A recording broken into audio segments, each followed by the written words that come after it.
c'était il y a déjà quelques jours. Une évidence selon vous? Ah oui, absolument. Nous sommes en période de reprise épidémique, même si chacun utilise des mots pour pouvoir édulcorer un peu une réalité tangible, à mon avis, au niveau scientifique. D'accord. Sur un prospectus, on voit que vous posez avec le masque. Il y a aussi la déclinaison de je porte le masque, il porte le masque, tu portes le masque, nous portons le masque. Et justement, cette phrase nous portons le masque est surlignée.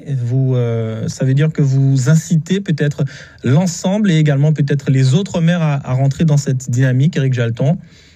Éric Jalton, visiblement que nous avons perdu, on essayait de rétablir la liaison donc avec le maire des Abîmes mais aussi président de Cap Excellence. Ça y est, nous vous avons retrouvé. Je vais vous poser la question sur cette affiche où l'on vous voit qui pose avec le masque et où vous déclinez, je porte mon masque, tu portes ton masque, il porte son masque, ainsi de suite. Vous insistez sur l'aspect collectif, on voit que nous portons le masque est surligné, c'est important que tout le monde participe à cet effort. Ah oui, c'est un effort collectif, solidaire. Le président de la République, tantôt, avait dit que nous étions en guerre. L'image était un peu forte, mais nous sommes quelque part en guerre, effectivement. Et dans une guerre, il y a des sacrifices à faire. Déjà, la guerre dure longtemps. La dernière guerre mondiale, la Seconde Guerre mondiale, a duré 6 ans. Donc, on est à peine de quelques mois de Covid-19. Donc, il ne faut pas relâcher l'effort. En période de guerre, il y a des sacrifices à faire, collectifs, mais aussi au niveau individuel. On ne peut pas tous se permettre, même quelques libertés qui nous paraissaient importantes, fondamentales, peuvent être quelque peu rognées temporairement. Il faut l'accepter. Donc c'est gênant, un masque, sans masque on est mieux, surtout un si beau pays que la Guadeloupe, c'est les vacances, on n'a pas envie de porter de masque, et moi-même des fois ça m'emmerde. Mais il faut y aller, surtout quand on est en présence de personnes, surtout les fragiles, les personnes âgées, les personnes déjà un peu malades, comme on dit savamment, comorbidité. Il faut prendre des précautions. Si on s'aime soi-même et si on aime les autres, on aime des proches, il faut donner l'exemple. Dans l'entreprise, dans les lieux de travail généralement, mais aussi dans les moments festifs, en famille, avec les amis. Et je m'adresse particulièrement aux jeunes. J'avais déjà alerté il y a le premier pic épidémique.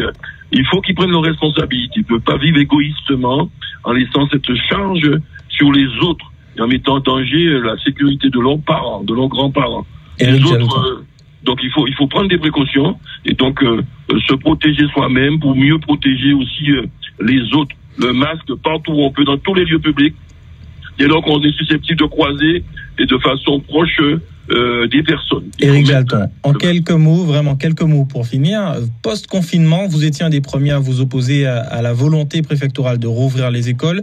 Aujourd'hui, nous sommes à 20 jours de la rentrée, en principe, avec cette situation. Comment voyez-vous les choses ?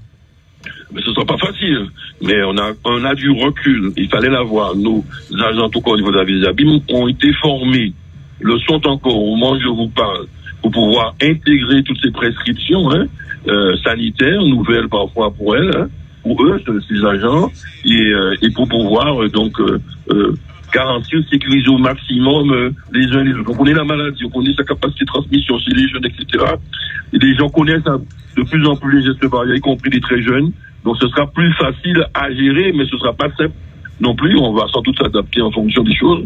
Mais il faut quand même que la rentrée se fasse et que les enfants puissent retrouver le cadre scolaire, mais de façon sécurisée, avec des agents le mieux formés possible pour pouvoir les accueillir à tous les niveaux, aussi bien au niveau de l'éducation nationale qu'au niveau des collectivités. Merci Éric Jalton, maire des Abîmes et président de Cap Excellence, d'avoir répondu à l'invitation de la première.